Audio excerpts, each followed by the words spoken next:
Penguin Random House Audio presents Rad Future, the untold story of nuclear electricity and how it will save the world. This is the author, Isabelle Boemeke. Note to listeners. This program includes a downloadable PDF that contains graphs, other visuals, and a glossary from the book. For Joe, who said, "That's a great idea," when I first pitched my wild plan to become a nuclear energy influencer. This book wouldn't exist if it weren't for you. Nothing in life is to be feared. It is only to be understood. Now is the time to understand more so that we may fear less. Marie Curie. Introduction. Half awake and still squinting, I opened Twitter, now known as X, expecting the usual. Some memes, a random celebrity getting canceled, maybe a few questionable hot takes. Instead, I saw my home on fire. My homeland of Brazil was burning, and there I was, seeing it all unfold on a tiny screen from the comfort of my bed in California, thousands of miles away. It was 2019 and the Amazon rainforest was ablaze. The hashtag #PrayForAmazonas topped Twitter. Satellites had identified over 40,000 fires raging in the region. This wasn't the first time fires in the Amazon left it looking like a scene from a post-apocalyptic movie. But in 2019, at age 29, the images hit me differently. Probably because I was still shaken by seeing equally hellish images from the other side of the planet. Earlier that year, Australia had experienced one of the worst series of bushfires in recorded history. Walls of flame torched the country during that black summer, burning koalas and killing humans. The consensus among experts was that, at the root of it, climate change was to blame for the escalation in fires that claimed huge swaths of once pristine forest or bush. Like everyone in my generation, I grew up hearing and worrying about climate change. But to be honest, it always seemed like a problem for someone else. Those people over there. An issue some future someone would solve for us. I mean, they're patching up the ozone layer. For sure someone would figure this one out too, right? Those images of the Amazon burning were a brutal wake-up call. A clear sign that climate change had turned into a bigger crisis. What once felt like an abstract issue suddenly filled me with despair about the state of the world and our lack of progress in solving it. Brazilians feel a deep sense of pride in the Amazon and the responsibility to protect it.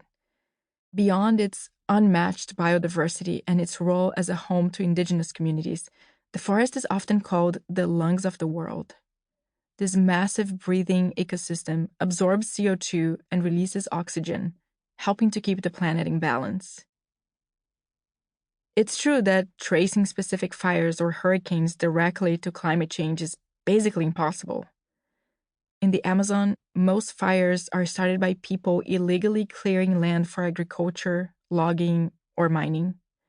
But as the planet gets hotter and drier, these fires are becoming more frequent and severe. And it's real people who are paying the price, watching their homes and land go up in smoke. Growing up in Rio Grande do Sul, Brazil's southernmost state, known for the grassy Pampas Plain, I felt that climate change, though present, was more like background noise. As I got older, the mood began to shift, and by my mid-20s, a sense of doom about the planet and our future had become a constant presence. Everyone seemed to be echoing some version of the same bleak thought. Humans are a plague on Earth, a virus. We destroy everything we touch. And Earth would be better off if we just disappeared. Dark. While all major religions highlight the struggle between good and evil in human hearts, The view that people are evil while nature is good is quite modern. It became mainstream in the 1970s as we started waking up to the impacts of human activities on the environment. That awakening was incredibly valuable and inspired the creation of the environmental movement, which has had important wins like the preservation of wilderness habitats and cleaning up polluted air and water. But painting our entire species as evil is simplistic and ultimately leads to some pretty disturbing beliefs, like thinking that humans should go extinct. It's cringe to admit, but I had fully bought into that way of thinking, like so many of those around me. Our conversations turned to how irresponsible it was to have kids because of their carbon footprints, as if humans were leeches whose only contribution was more CO2. Despite how messed up this people-hating nonsense is, it has stuck. Watch any film by beloved nature documentarian David Attenborough, and the underlying message is always some flavor of humans suck. Even iconic physicist Stephen Hawking once said humans are chemical scum. In 2020, during the COVID-19 pandemic, the hashtag humans are the virus went viral. The sentiment was that the pandemic was the punishment we deserved for destroying our planet. More depressing than the anti-human rhetoric is the pervasive vibe of hopelessness in the air. This pessimism is crushing, especially for younger people. I've spoken to college students who believe climate change will kill everyone in a few decades. They try not to think too much about their future because it fills them with dread and anxiety. I used to feel the same way. But as a reformed, human-shading pessimist, I have good news. There's a way out of this dark hole of negativity and helplessness. For me, the light at the event horizon came when reading a book by British physicist David Deutsch called The Beginning of Infinity. He makes the case that humans aren't bad or insignificant. According to Deutsch, we might be the coolest thing in the entire universe. That's obviously true only if there aren't any space-traveling aliens out there, which seems unlikely, but that's a story for another book. Deutsch believes humans are special because of our unique ability to create knowledge and use it to solve problems and transform the world around us. And here's the really cool part. He argues that every problem is solvable, provided we have enough information about it.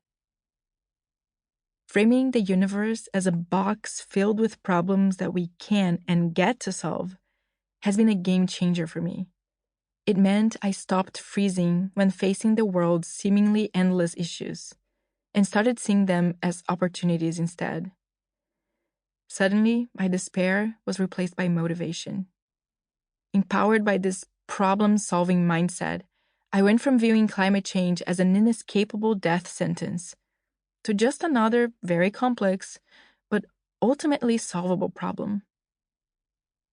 Adopting this mindset didn't just change how I viewed problems, it also transformed how I saw humanity itself.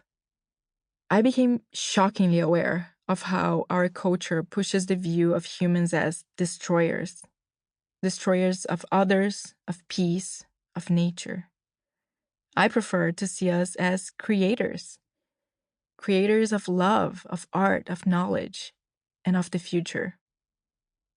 That's why, when I saw pictures and videos of the world on fire, after a brief moment of despair, I started thinking about how I could be a part of the solution.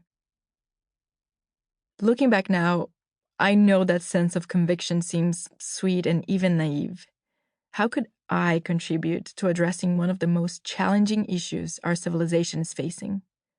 I had no blueprint, no grand strategy, just the desire to make a difference. It turns out a little seed had already been planted in my mind several years earlier. I was a 90s baby raised in a very small rural town in the south of Brazil. When people think of Brazil, they picture a tropical climate with beautiful sunny beaches or the lush Amazon rainforest. But where I'm from, it's mostly farmland. and we get the pleasure of both extreme heat. Sample complete. Ready to continue?